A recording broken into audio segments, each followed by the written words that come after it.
Manhãzinha do Sancho, manhãzinha feiticeira, uma dona vai tomar as rodeio das mareiras.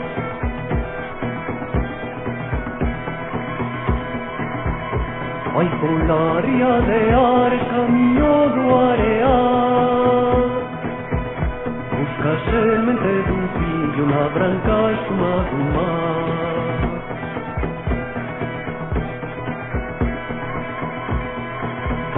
Una dei canove a sondar va se spacciar contro o ventre da mujer cancella per un rapaz.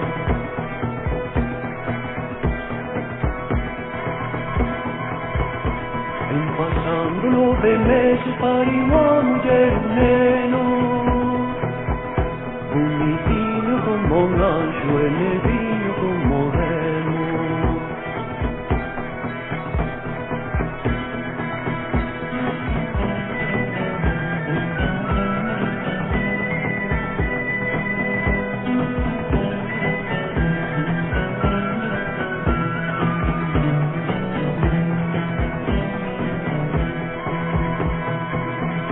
Frases negras lo chamaron un mentiñeiro de zona que non poido clarexalo con deterxente nin roxa.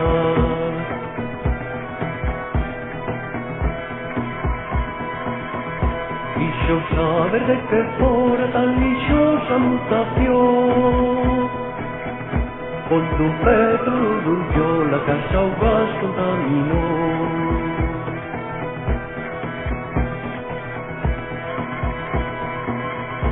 Ai, miña Virxe do Carmen non nos cumpre outra cousa,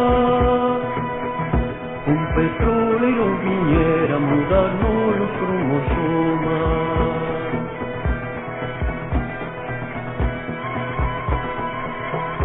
Quedaron moi amolados os pais do meniño negro, mais amolados quedaron os proverbios mariñeiros.